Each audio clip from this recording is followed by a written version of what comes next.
I have concluded the ABM Treaty hinders our government's ability to develop ways to protect our people from future terrorists or rogue state missile attacks. Today, I have given formal notice to Russia that the United States of America is withdrawing from this almost 30-year-old treaty. El Tratado de Misiles Antibalísticos fue el concepto básico del sistema de seguridad internacional. Fueron los cimientos de la seguridad internacional. Al principio, el presidente Clinton intentó persuadirme para que apoyase la retirada de Estados Unidos del Tratado de Misiles Antibalísticos. ¿Basado en qué? En nada realmente. Decía que había una amenaza que venía de Irán.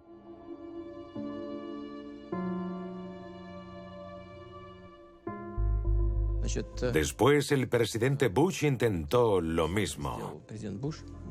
Yo propuse que deberíamos trabajar juntos en un sistema de misiles antibalísticos entre los Estados Unidos, Rusia y Europa. Pero, por desgracia, al final, nuestros socios rechazaron tal propuesta. Pero para preservar el elemento clave de la estabilidad y seguridad internacional, concretamente la estrategia de balance de poder, deberíamos estar obligados a desarrollar nuestras capacidades ofensivas. Misiles capaces de vencer a cualquier sistema de misiles antibalísticos, y la respuesta fue bastante corta. Nos dijeron que no estaban construyendo ese sistema contra Rusia. Nos dijeron, haz lo que quieras porque asumimos que no es nada en contra de los Estados Unidos. Así que les comenté, vale, hagámoslo así. Y eso es lo que estamos haciendo. The system we are contemplating would not undermine Russia's deterrent or the principles of mutual deterrence and strategic stability. The missile defense capabilities we are developing are not designed to defend against Russia, just as the new NATO we are building is not designed to defend against Russia. The Cold War is over. Russia is not our enemy. Vale, así que sin reglas, nuevas reglas. Reglas norteamericanas. Hay dos amenazas para Rusia. La primera amenaza, poner estos misiles antibalísticos cerca de nuestras fronteras en los países europeos del este. La segunda amenaza es que las plataformas de lanzamiento de estos misiles antibalísticos se pueden transformar en unas pocas horas en plataformas de lanzamiento de misiles ofensivos. Mira, si estos misiles antibalísticos se ponen en Europa del Este, si esos misiles se ponen en el agua vigilando el Mediterráneo y los mares del norte y Alaska, casi todo el territorio ruso estaría cercado por estos sistemas.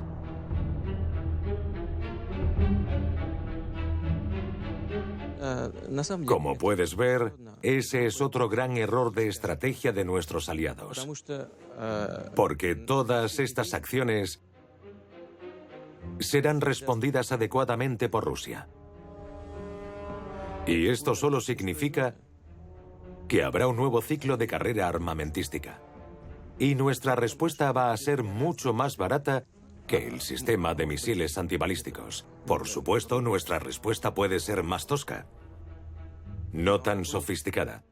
Pero los sistemas que vamos a construir van a ser eficientes y vamos a preservar la llamada paridad estratégica. Que haya equilibrio es de suma importancia. Bueno, esto es lo que Reagan y Gorbachov casi consiguieron en 1986. Llegó un momento en el que querían un desarme completo. ¿Te acuerdas de cómo se desarrolló el proyecto nuclear? Cuando los Estados Unidos crearon la bomba atómica y la Unión Soviética entró en la carrera y empezó a desarrollar de forma activa el programa nuclear. Rusia tenía tanto a los científicos rusos trabajando como a científicos extranjeros, principalmente alemanes. Sí, cierto. Pero nuestra inteligencia también recibió mucha información de los Estados Unidos. Basta con recordar al matrimonio Rosenberg que fueron electrocutados. Ellos no adquirieron esa información, simplemente la estaban transfiriendo. ¿Pero quién la adquirió? Los científicos. Los mismos científicos quienes desarrollaron la bomba atómica. ¿Por qué hicieron eso? Porque ellos entendieron los peligros. Ellos dejaron salir al genio de la lámpara. Y ahora no podían volverlo a encerrar. Y este equipo internacional de científicos creo que eran más inteligentes que los políticos. Ellos le dieron esta información a la Unión Soviética por voluntad propia para restaurar el equilibrio nuclear en el mundo. ¿Y qué estamos haciendo ahora? Estamos intentando destruir ese equilibrio. Y ese es un gran error. Entonces pare de referirse a ellos como nuestros socios. Dice eso mucho. Pero en el diálogo tiene que trascender eso.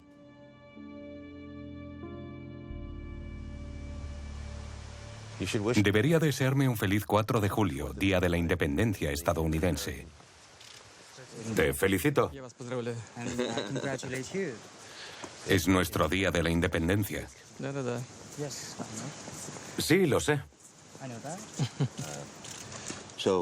¿En una guerra abierta dominarían los Estados Unidos, sí o no? No. No.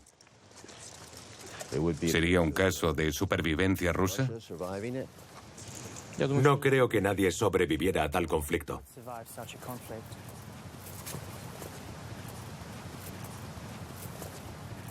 Ni siquiera con los escudos antimisiles. Por ahora, un escudo antimisil no protegería todo el territorio de los Estados Unidos. Hay una gran amenaza que se deriva de la ilusión de ser protegido y esto podría llevar a un comportamiento más agresivo. Entiendo. Por eso es tan importante prevenir acciones unilaterales. Esa es la razón por la cual proponemos trabajar juntos en el sistema de misiles antibalísticos. Esto es lo que propuso originalmente John Kennedy con Nikita Khrushchev en 1963. Mira, si te vas a ir al pasado, déjame que te recuerde la razón por la cual empezó la crisis de los misiles de Cuba. No soy admirador de Khrushchev, pero poner misiles soviéticos en Cuba fue provocado por el posicionamiento de misiles norteamericanos en Turquía. Desde ahí, esos misiles podían alcanzar fácilmente el territorio de la Unión Soviética. Esa es la razón por la cual Khrushchev respondió poniendo los misiles en Cuba. Sí. No fue él quien inició la crisis de los misiles en Cuba. Fueron momentos difíciles. Stanley Kubrick, un cineasta al que admiro mucho, hizo una película fantástica llamada Teléfono Rojo, volamos hacia Moscú. ¿La ha visto? Debería verla, realmente merece la pena. Es un clásico, porque el señor Kennedy estaba lidiando con el sistema militar que había estado creciendo y creciendo desde la Segunda Guerra Mundial. Y ellos, los generales, en ese momento sabían que la Unión Soviética no tenía la capacidad de hacerles frente. Muchos dijeron que ese era el momento apropiado para destruir a la Unión Soviética, así que hubo un deseo unilateral de atacar Rusia. Kennedy dijo, estáis locos. Y entonces otros conflictos se desarrollaron en Berlín y Cuba, y la situación se hizo más peligrosa.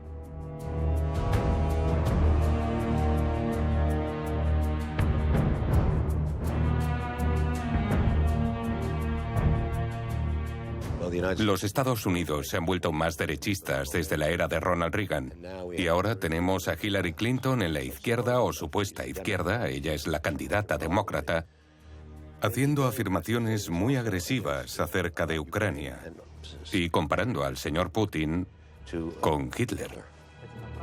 Now, if this sounds familiar, it's what Hitler did back in the 30s. The ethnic Germans, the Germans by ancestry, who were in places like Czechoslovakia and Romania and other places, Hitler kept saying they're not being treated right. I must go and protect my people, and that's what's gotten everybody so nervous.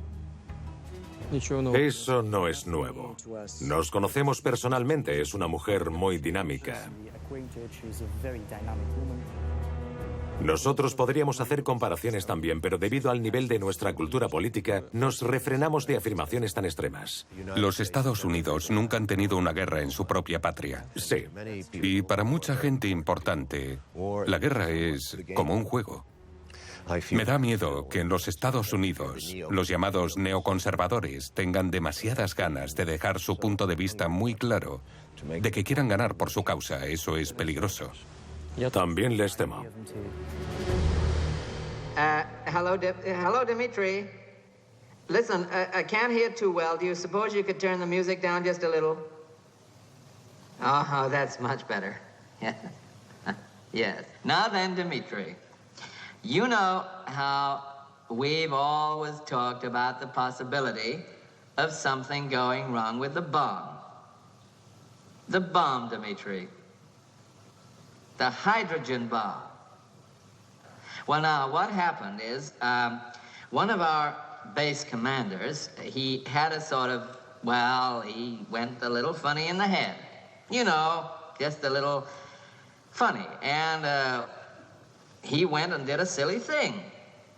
Well, I'll tell you what he did. He ordered his planes to attack your country. Is that the whole point of the doomsday machine is lost? If you keep it a secret, why didn't you tell the world, eh? It was to be announced at the party congress on Monday. As you know, the Premier loves surprises.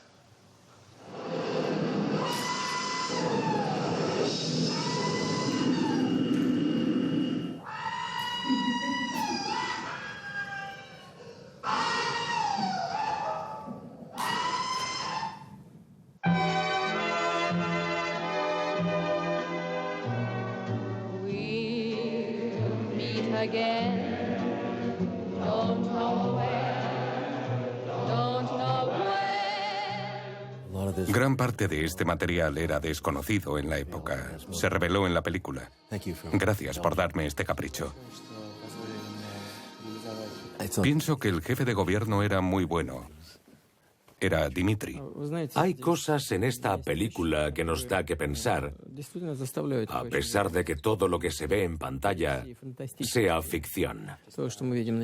Él previó algunos problemas, incluso a un nivel técnico, cosas que nos hacen reflexionar sobre las amenazas reales que existen.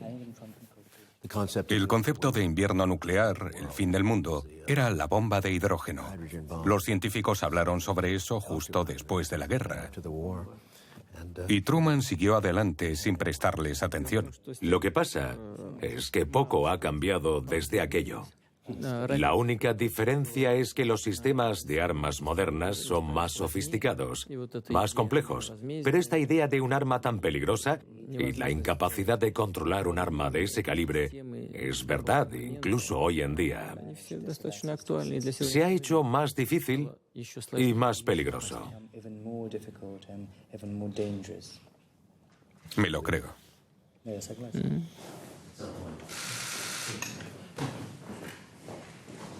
Vale. Típico regalo norteamericano.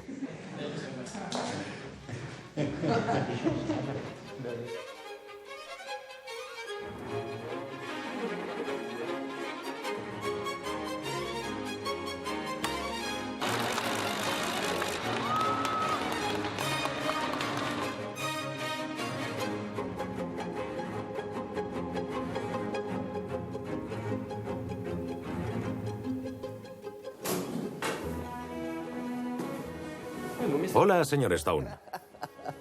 Se le ve colorido, como super ratón. Es guay. Afortunadamente, cuando estoy sobre el hielo me siento grande. Muy bien. Intentaré no decepcionarle. Estaré viéndole en la pista. Gracias. ¿Algún consejo? Debes animarme, no solo mirarme. ¿Él le ha dicho a los otros jugadores que va a anotar 2 puntos o 1? Nunca se puede predecir eso porque es un deporte.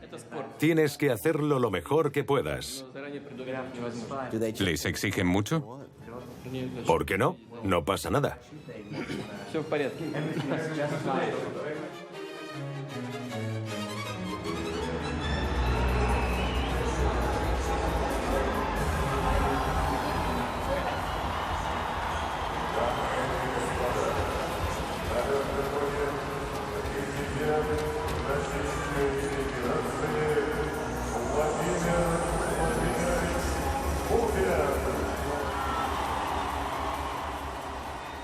Empezó a jugar al hockey a los 40. No, solo hace 2 años y medio o 3. Hace 3 años. Tenía 60 años. ¿En serio? ¿A los 50? Eso es genial. 60. 60, perdón. Sigo pensando que tiene 53 en lugar de 63 años. No sabía patinar. Si usted... ¿No sabía patinar? Lo sé, me enteré. Siempre es interesante aprender cosas nuevas. ¿Se cayó una vez? Probablemente 2 veces. Probablemente estuviese cansado. 2 veces. No, simplemente tropecé. ¿No tenía las piernas cansadas a su edad? Venga. Está bien. Si se golpea, se le puede romper un hueso fácilmente, ¿no? Bueno, a veces pasa. Sí, claro, ya. Pero así son los deportes. He practicado judo toda mi vida y nunca he tenido una lesión seria. ¿Qué pasa si alguien de uno de los 2 equipos admite que es gay en Rusia? ¿Se quedaría callado? Hay una cosa que le quiero decir. No tenemos ninguna restricción, ninguna persecución basados en el género de las personas. Es más, hay mucha gente que ha proclamado su orientación sexual no tradicional y hemos mantenido relaciones con ellos. Muchos de ellos han logrado resultados importantes en su campo de actividades. Muchos incluso han recibido premios del Estado por los éxitos logrados. No hay ninguna restricción. Hay una ley de propaganda. Hay una ley que prohíbe la propaganda de la homosexualidad dirigida a menores. El razonamiento de la ley es que los niños puedan crecer sin que se les influencie. Cuando él o ella crezca, pueden tomar su decisión de cómo van a organizar sus vidas, incluyendo sus vidas sexuales. Y cuando sean mayores de edad, a los 18, no hay ninguna restricción.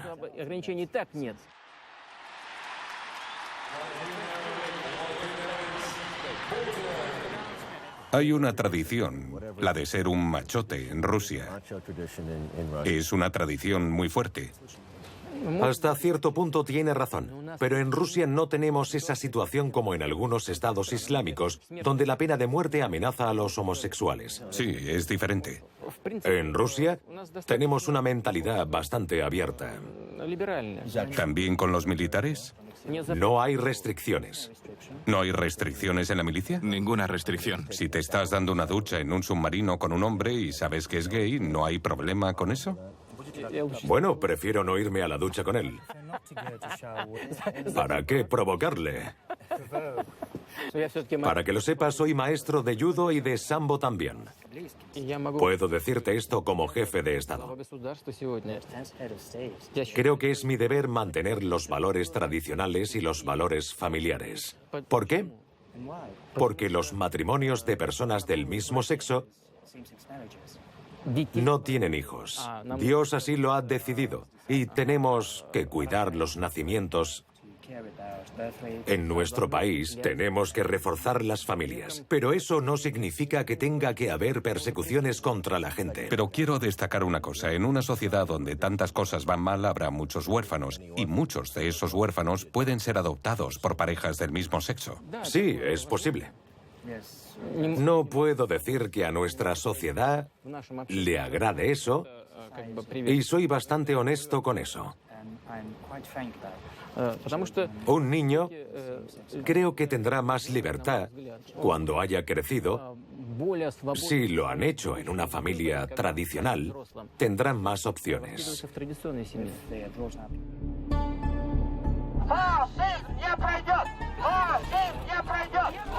Gay people across Russia say there's been a surge of intolerance, discrimination and violence.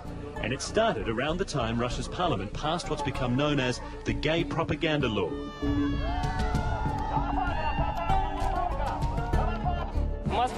Moscow is not Sodom. We are here to support normal people that want to create families.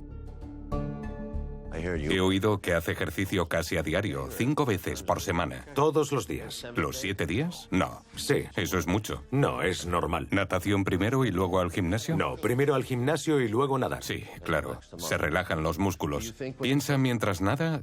¿Tiene ideas? A cada minuto. ¿En el subconsciente? ¿Es como la meditación? No, cuando nado me vienen pensamientos absurdos. ¿Esto es para bádminton? Tenis. Esta es una estatua del fundador del judo. Maestro de judo. ¿Le gusta? Mucho. Bien. Sí. Así que su energía agresiva sale en el judo de la mañana o en el ejercicio, ¿no? Sí, intento hacer eso. También requiere cierta adrenalina. ¿Tiene entrenador? ¿Un maestro de judo? Solía tener uno. Sí. Creo que soy un maestro. Los entrenadores son para la gente que quiere competir. Yo lo hago solo por hacer ejercicio. Y además, lo he estado practicando desde los 13 o 14 años sin interrupción. Probablemente le ayude mucho. Sí, ya veo. Tengo que mencionar algunas preocupaciones que se publican en la revista Foreign Affairs, que yo considero como el punto de vista del gobierno. Es como el Consejo para Relaciones Extranjeras. Ellos publicaron esto y tienen todo tipo de expertos que vinieron y escribieron cada uno en sus campos en Rusia. Algunas de estas preguntas las hicieron ellos. Algunos se lo imaginan y otros quieren pensar que es verdad. Son solo sueños. Algo que ellos quieren pensar sobre mí. Sí, este es su punto de vista. No es la realidad. Y los que escribieron eso lo saben. Entiendo. Pero es su punto de vista oficial y se les escucha en Washington y con esto es con lo que hay que lidiar. Hay gente diferente en Europa y los Estados Unidos, gente con opiniones diversas.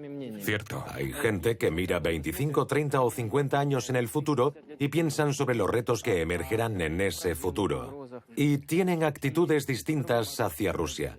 Hay algunos que viven de campaña en campaña y solo pueden pensar sobre sus propios intereses políticos. No discutiré eso. ¿Por qué usted, después de 2001, acepta la invasión militar de Estados Unidos del Asia Central? Creí que teníamos un reto común. La amenaza del terrorismo venido de Afganistán. Creí que teníamos que trabajar juntos y apoyar a los Estados Unidos. Y lo que es más, el presidente de los Estados Unidos dijo que ellos no estarían aquí para siempre, que en unos años, no décadas, se irían. ¿Él dijo que no se quedarían aquí para siempre? Sí, eso es exactamente lo que dijo. Él nos pidió ayuda unos años y nosotros decidimos prestársela. Os ayudaremos, es lo que les dijimos. ¿No lo creería en serio? Quiero decir que en 2007, en Múnich, él quiso otro tipo de relaciones, ¿no? Entre 2002 y 2003 quiso invadir Irak. Y luego, en 2004, intervino en la Revolución Naranja ucraniana. ¿Qué pensó cuando se terminó la Revolución ucraniana? Hundreds of thousands of pro-democracy Ukrainians in the streets today protested against the results of the presidential election, pitting their candidate, the West-leaning challenger Viktor Yushchenko, against the pro-Moscow Prime Minister Viktor Yanukovych. They claim Yanukovych's victory was rigged, with reports of ballot stuffing and voter intimidation. Viktor Yanukovych ganó esas elecciones, pero parece que la gente no estuvo de acuerdo y se amotinaron. Estos disturbios fueron apoyados activamente por los Estados Unidos. Se llevó a cabo una tercera vuelta en las elecciones, violando la constitución del país. Esto se puede percibir como un golpe de Estado. In Ukraine today, anti-government demonstrators finally had something to celebrate. The parliament voted to disband the government of the candidate who has been declared the winner of the disputed presidential election. Opposition leader Viktor Yushchenko joined his supporters in a victory celebration early this morning. With most votes counted, the Western-leaning economist leads by an insurmountable 9 percentage points. He thanked the hundreds of thousands who had taken to the streets to demand democratic change. Earlier, his opponent, the Soviet-style Prime Minister Viktor Yanukovych, looked defeated but conceded nothing. Los políticos a favor de Occidente llegaron al poder, el señor Yushchenko y la señora Timoshenko. No puedo decir que le diera la bienvenida a esta ola de cambio en el gobierno, y aún así, mantuvimos la cooperación con el nuevo liderazgo. Yo fui a Kiev y ellos vinieron a Moscú. Nos reunimos en países de terceros. Implementamos nuestros planes de cooperación. Pero sus políticas no eran aceptadas por los ucranianos. Esa es la razón por la que después de que se acabase el periodo del señor Yushchenko, el señor Yanukovych fue elegido nuevo presidente. La filosofía de la política extranjera norteamericana en esta región consiste en prevenir por cualquier medio necesario la reconciliación de Ucrania con Rusia, porque esta reconciliación se percibe como una amenaza. Algunas personas piensan que eso llevaría a Rusia a un aumento de poder e influencia, y ellos creen que deben usar cualquier medio necesario para prevenir una reconciliación entre Rusia y Ucrania. Creo que fue basado en esta ideología y no en la búsqueda de la libertad de los ucranianos. Esa era la base de las acciones de nuestros aliados en los Estados Unidos y Europa: apoyar los elementos nacionalistas radicales en Ucrania. Desde este punto de vista, el apoyar estos elementos es una situación siempre ganadora. En ese caso, el objetivo se consigue impecablemente, pero miramos a un marco más grande, no desde el punto de vista de la confrontación, de intentar traer satélites a nuestro lado basados en una amenaza externa. Si miras hacia adelante, 25 años en el futuro, tendrás una visión de cómo la situación del mundo se va a desarrollar. Por consiguiente, necesitas cambiar la filosofía de los asuntos internacionales. Dejó pasar esa situación, pero luego, en algún punto entre 2004 y 2007, en Múnich, la situación da un cambio. El desastre de Irak, el desastre de Afganistán. En algún momento ahí, él cambió su punto de vista. En Múnich pregunté, ¿cómo evaluamos la situación? La Unión Soviética se colapsó. Ya no hay un enemigo, un adversario de los Estados Unidos y de Occidente. Así que, ¿cuál es el objetivo de expandir la OTAN? ¿En contra de quién? Para asegurar la seguridad de muchos países, si ellos se sienten amenazados, no es necesario expandir la OTAN. Puedes concluir con acuerdos bilaterales de asistencia mutua y seguridad. No hay necesidad de crear la imagen de un adversario. Ha habido 2 olas de expansiones de la OTAN. I can't wait to visit with my friend Vladimir Putin in Shanghai to reiterate once again that the Cold War is over. It's done with, and that there are new threats that we face. Después de eso, los Estados Unidos se han retirado de forma unilateral del Tratado de Misiles Antibalísticos en 2001. Y nos han estado diciendo siempre que no deberíamos estar preocupados por eso, que no es una amenaza para Rusia. Presuntamente hicieron eso para contrarrestar la amenaza de Irán. Sí, sí. Pero ahora el problema iraní no está. Sí. Se ha firmado un tratado, Irán ha renunciado a los programas nucleares militares. Los Estados Unidos han accedido a eso, han dicho que han firmado un documento relevante. Pero el programa de desarrollo de misiles antibalísticos está en desarrollo en Europa. Algunos de esos elementos están emplazados aquí. ¿Contra quién hacen eso? Eso requiere una respuesta de Rusia. Sabemos que Bush apoyó la ofensiva georgiana de 2008. Nos sorprendimos cuando vimos la hostilidad del presidente Saakashvili, Sí. que no solo fue apoyada por Bush, sino que acusaba a Rusia de agresión. Georgia is under attack from its neighbor Russia, and the whole day today they've been bombing Georgia from numerous warplanes and specifically targeting civilian population. The United States of America stands with the democratically elected government of Georgia. Columns of Russian tanks and troops rolled into the American-backed former Soviet Republic of Georgia today. Georgia attacked its then breakaway republic of South Ossetia with the aim of bringing it back under Tbilisi's control. Georgia is reported to have resumed aerial and artillery bombardment of Skinvali, the main town in South Ossetia. Hundreds of civilians and more than 70 peacekeepers were killed in the following days. No me lo pude creer cuando escuché las noticias. Estaban acusando a Rusia del ataque. Millones de espectadores de televisión de todo el mundo lo creyeron. El señor Saakashvili anunció públicamente que él ordenó a sus tropas comenzar con esa acción. Did you take a gamble? Your government launched its own attempt to retake South Ossetia, no. I guess 24 hours ago. We didn't. Was that unwise in retrospect? We didn't. We didn't. At 24 a.m. last night, Russian APCs started to cross into Georgian territory. And there we had to act. There we had to fire back the artillery. There we had to take measures because it was a clear-cut case of intervention. ¿Cree que los Estados Unidos o la OTAN apoyaban de alguna manera a Saakashvili para hacer esto?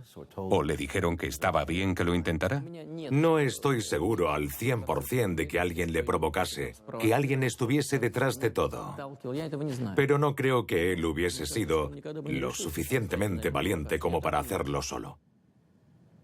En cualquier caso, nadie intentó pararle. As you know, Putin's a straightforward, pretty tough character. When it comes to his interests, well, so am I. And, you know, we've had some headbutts, diplomatic headbutts. Muchos norteamericanos piensan que Rusia es ciertamente tan mala como los Estados Unidos cuando nos referimos a vigilancia. Igualmente mala, se asume debido al viejo KGB. Somos mejores que los Estados Unidos porque no tenemos las capacidades que los Estados Unidos tienen a su disposición. Si las tuviésemos, entonces seríamos tan malos como los Estados Unidos. ¿En serio? ¿No cree que sean tan buenos técnicamente? No hablo de dinero, sino de la tecnología. Ciertamente, los Estados Unidos se involucran en dar fondos para los servicios especiales. Nosotros no podemos permitirnos eso. Sí, es diferente. Como sabes, después de la era soviética, después de un sistema completamente autoritario, tenemos aversión por los servicios especiales. Si ellos disfrutan de poder total, no nos gusta eso. ¿Está Rusia recopilando grandes cantidades de comunicaciones mediante algún método? No, se lo aseguro. ¿Hay algún objetivo? Sí, absolutamente. Estamos hablando simplemente de recopilar, no de leer. Simplemente recopilando información, usando el sistema telefónico o el sistema de Internet. No, no estamos haciendo eso a nivel general. No tenemos esa clase de recursos, se lo aseguro. El 15% de la población es islámica en Rusia, o eso me han dicho. Y muchos de ellos están en Moscú. Sí, es cierto. ¿Me está diciendo entonces que no hay recopilación de datos masivos sobre los musulmanes? No, se lo aseguro al 100%. Y en cuanto a los conflictos religiosos entre el Islam, el cristianismo y el judaísmo, no hemos tenido nunca ninguno. Nuestra comunidad islámica está compuesta por ciudadanos de Rusia. No tienen otro hogar y Rusia es su madre patria. Pero podemos seguir con esta conversación más tarde. Sí. Buenas noches. Buenas noches. Gracias. La esposa de Oliver. Encantado de conocerla, señora. Encantada de conocerle. ¿Es su primera visita a Rusia? Sí, la primera sí. Deben visitar San Petersburgo. Ah, sí, gracias. Adiós.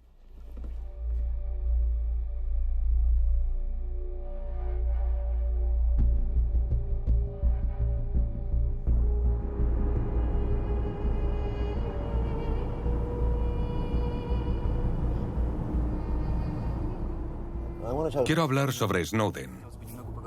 Dijo que estaba bien con Bush y presuntamente estaba bien con Obama. Hacía tratos con él sobre Siria. Estaba haciendo tratos con él sobre Irán y de repente le da asilo a Edward Snowden. No es exactamente así.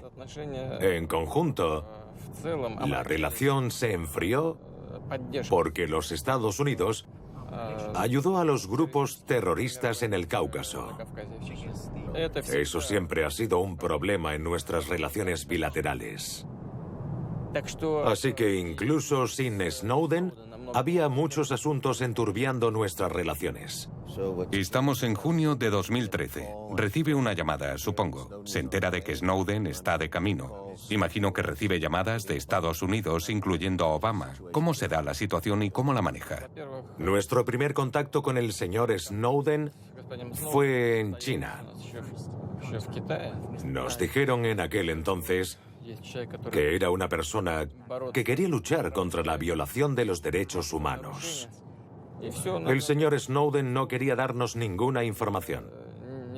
Simplemente nos rogaba que luchásemos juntos por los derechos humanos Y él necesitaba que le diesen crédito, pero en ese momento no estábamos dispuestos.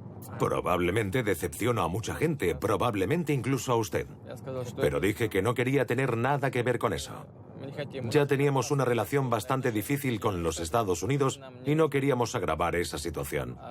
Él simplemente desapareció. ¿Desapareció? Pero más tarde recibí un informe que decía que Snowden estaba en un avión que iba a Moscú para coger otro avión y volar a América Latina. Si no recuerdo mal. A Cuba. Probablemente, no lo sé. Y luego a Ecuador, sí. Pero resultó que los países a los que quería viajar no estaban muy contentos de recibirle. Además, esta no es nuestra información. Esta información viene de otras fuentes. Y esa información se filtró a la prensa. Lo que pasó fue que él no pudo continuar su viaje. Mientras él estaba en el avión. Sí, mientras él estaba en el avión y se quedó atrapado en nuestra área de tránsito. Es un hombre con coraje, mucho, pero imprudente. Se quedó un tiempo en el área de tránsito. Luego le dimos asilo temporal. Por supuesto, los norteamericanos nos pidieron su extradición, pero puede entender el por qué no pudimos hacerlo. ¿Por qué no? En aquel momento propusimos que debíamos pactar un tratado de cooperación en asuntos legales. Esa fue nuestra iniciativa y estipularía la extradición mutua de criminales. Pero los Estados Unidos rechazaron cooperar con nosotros en ese campo. De acuerdo con nuestra ley, Snowden no había violado ninguna ley. Esa es la razón por la cual, en ausencia de acuerdo de extradiciones mutuas, dado que los Estados Unidos nunca nos han extraditado a ningún criminal que haya buscado asilo allí, era inadmisible para nosotros extraditar de forma unilateral a Snowden como nos pidieron los Estados Unidos. ¿Habló usted con Obama por teléfono? No me gustaría discutir esto con la cámara delante, ya que es de naturaleza confidencial.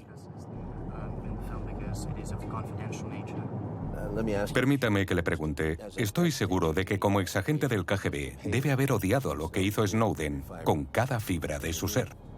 No, de ninguna manera. Snowden no es un traidor. No traicionó los intereses de su país, ni transfirió ninguna información a ningún otro país que podría haber resultado pernicioso tanto a su propio país como a su gente. Todo lo que hace Snowden es hacerlo público. Ya.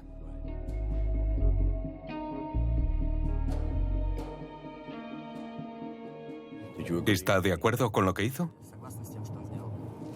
No. ¿Cree que la Agencia de Seguridad Nacional ha ido demasiado lejos con su espionaje? Sí, ciertamente. En ese sentido, Snowden estaba en lo cierto. Pero me has preguntado y te he dado una respuesta directa. Creo que él no debería haberlo hecho.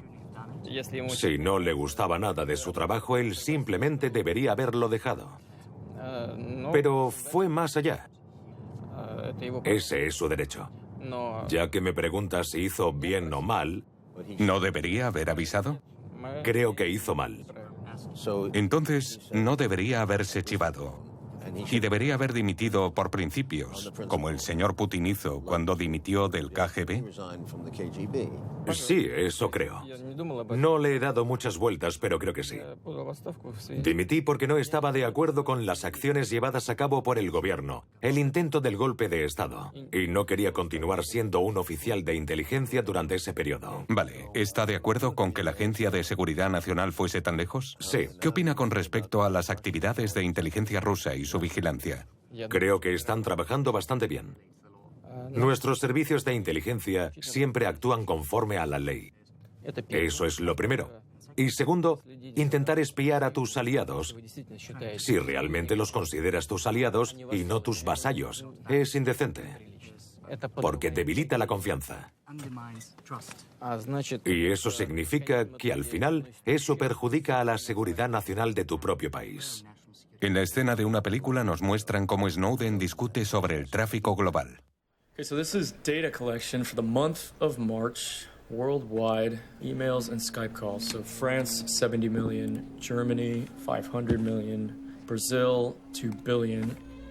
Inside the US, 3.1 billion emails and calls. It's not including any of the telecom company data. Okay, so what's the collection of Russia? Russia is 1.5 billion. Wait, so we're collecting twice as much in the U.S. as we are in Russia? Yeah, I figured it was a lot. Rusia está en el número 2 y Estados Unidos en el 1. Desafortunadamente, esa es la práctica que existe hoy en día en los servicios de inteligencia. Entiendo cómo funciona el mundo. Pero espiar a nuestros aliados es inadmisible. Bueno, debe estar espiando a Estados Unidos, ya que ellos le espían a usted. Seguro que los americanos dicen que están seguros de que les está espiando. Seguramente. No tengo nada en contra de que nos espíen. El asunto Snowden, en lo que afecta a las relaciones entre Estados Unidos y Rusia, tuvo un gran impacto para los neoconservadores en Estados Unidos. Estos parecían enfocarse en Rusia otra vez.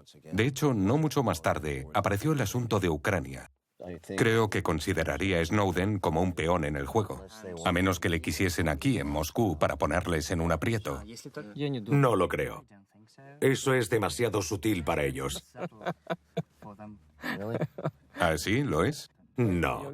Por eso estoy seguro de que las autoridades estadounidenses están actuando bajo la presión de las circunstancias y que han cometido muchos errores. Sus errores son los que han salvado a Snowden, porque de otro modo él ya estaría en prisión. Sí. Es una persona con coraje y lo admito, y tiene carácter. Muy fuerte. No sé cómo va a continuar con su vida. Bueno, una cosa está clara. Creo que en el único lugar en el mundo donde puede estar a salvo es aquí, en Rusia. Yo también lo creo. Hay una gran ironía en todo esto. En los viejos tiempos, los desertores irían a Estados Unidos. Ahora es al revés. No hay nada extraño sobre eso hoy en día. Porque por mucho que ellos intenten hacer que Rusia parezca un demonio, Rusia es un país democrático y un país soberano. No, no digo eso. Hay riesgos y ventajas en ello. Porque solo hay un puñado de países que pueden ejercer su soberanía. Los otros países tienen la carga de las llamadas obligaciones con aliados. En realidad, ellos se han limitado su propia soberanía por su propia voluntad.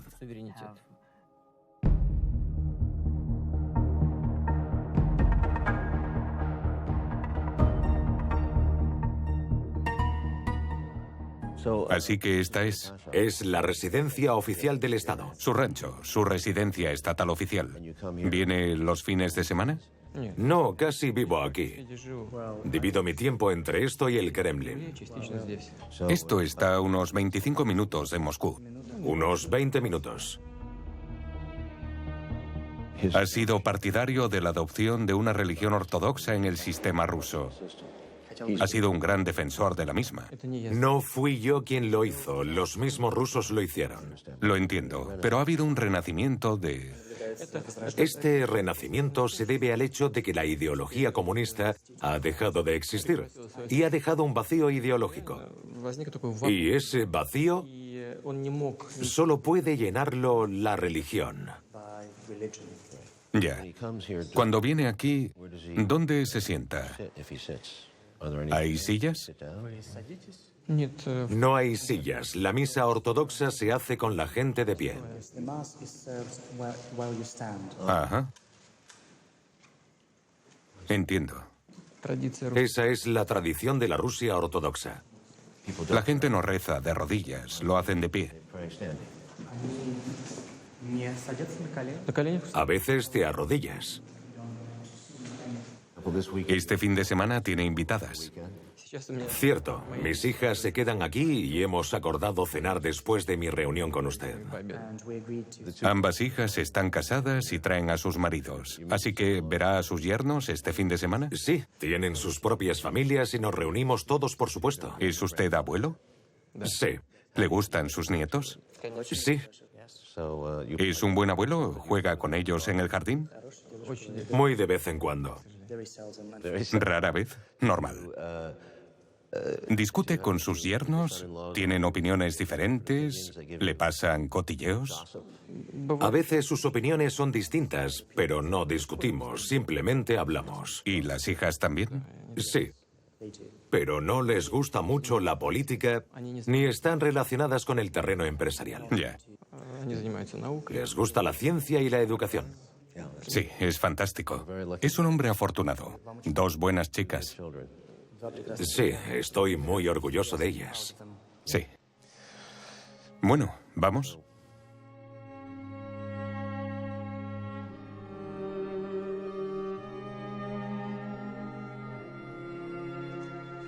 Es una belleza. ¿De qué raza es? Tendría que preguntar.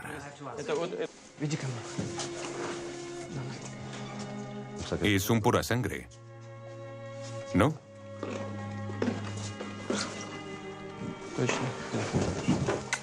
¿Monta? Rara vez, desafortunadamente. Ven aquí, cariño. Si le tiran, son caballos grandes. Sí, me he caído y volado por encima de la cabeza del caballo. Vaya, eso es peligroso. Yo me habré caído unas 5 o 6 veces. Y de uno pequeño.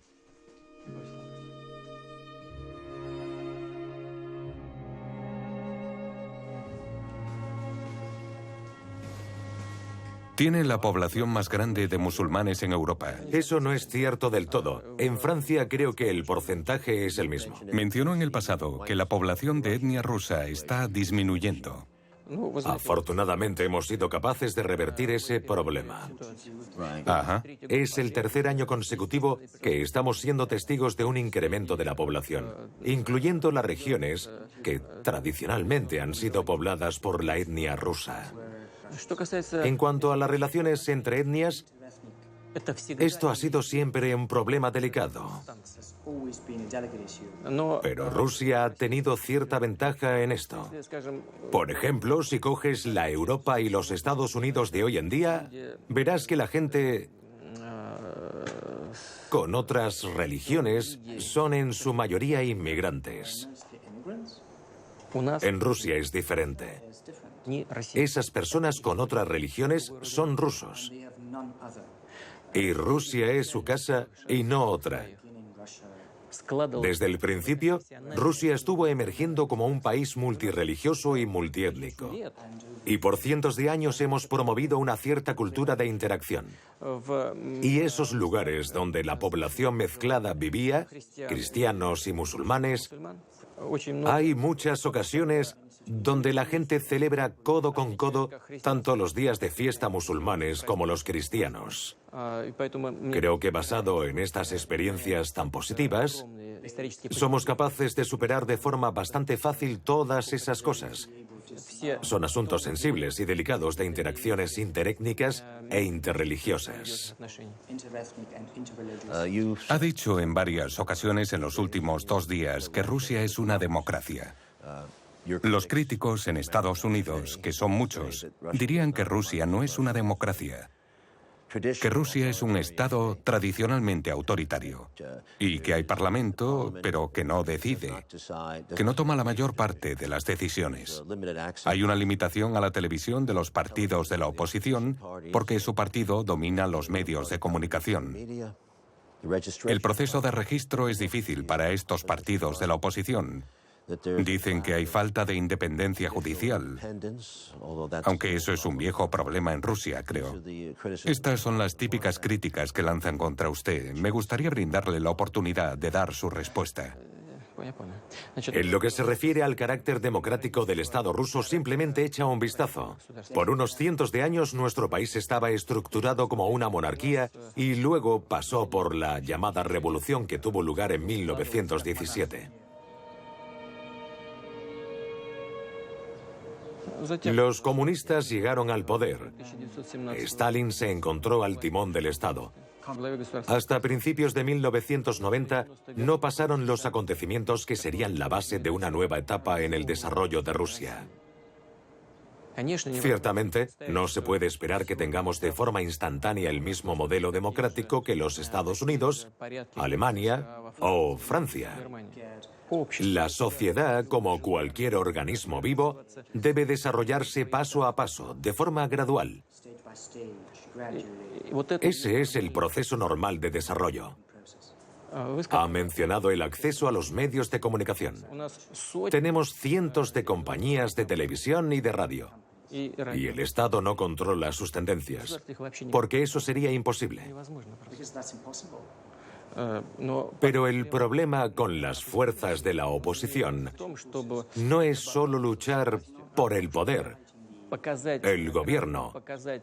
Ellos tratan de demostrar a los votantes que sus políticas son mejores y que beneficiarán a la población.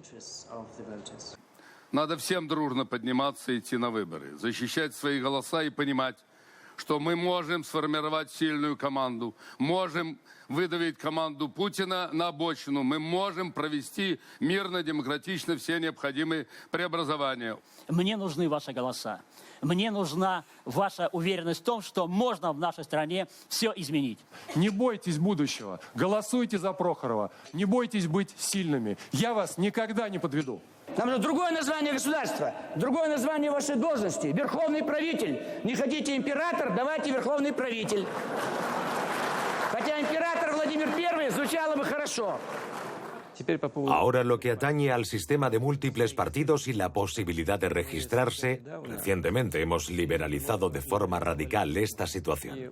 Y ahora mismo la posibilidad de registrar cada uno su organización es tan simple que los votantes se ven obligados a enfrentarse a otra dificultad, demasiadas opciones.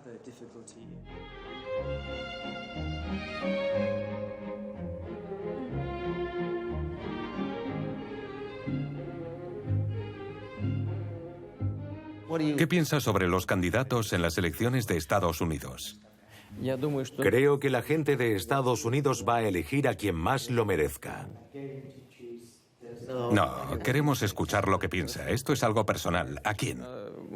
Estaremos preparados para trabajar con quien quiera que salga elegido por la gente de Estados Unidos. Dije eso en varias ocasiones y es la verdad. No creo que nada vaya a cambiar, no importa quién sea elegido. ¿Qué me dice de Bernie Sanders? ¿Le gustaría? Bueno, no nos toca a nosotros decirlo. No se trata de si nos gusta o no. Lo más que puedo decir es lo siguiente. Tengo algo de experiencia en comunicación. La fuerza de la burocracia de los Estados Unidos es muy grande. Y hay muchos factores que no son visibles para el candidato hasta que no se convierte en presidente. Hasta el momento en el que uno se enfrenta al trabajo de verdad y él o ella siente la carga del puesto. Sí, lo entiendo. Pero no ha respondido a mi pregunta sobre Sanders. ¿Le cae bien? Puedes tomar como respuesta lo que te acabo de decir. Mi colega Barack Obama me prometió cerrar Guantánamo. Falló en eso. Sí, ya. Pero estoy convencido de que quería hacerlo. Así que no podemos tomarnos al pie de la letra todas las promesas que hacen en las preelecciones como una verdad. Realmente espero que una vez que el nuevo presidente sea elegido, seamos capaces de construir relaciones, que cambie el paradigma de las relaciones entre Rusia y los Estados Unidos para que vaya a mejor. ¿Se da cuenta del poder que su respuesta podría tener si dijera de repente que prefiere al candidato X? Ese candidato iría así mañana. Si usted dijese que no le gustase Trump, por ejemplo, ¿qué pasaría? Él ganaría, ¿verdad? Usted tiene ese poder en los Estados Unidos. A diferencia de muchos de nuestros colegas, nosotros nunca interferimos en los asuntos domésticos de otros países. Ese es uno de los principios a los que nos atenemos en nuestro trabajo. Gracias, señor. Le veré mañana. Es un honor. Hablaremos de cosas de peso. Gracias. Gracias. Gracias. Gracias a usted, señor. Le deseo lo mejor. Hasta mañana. Adiós.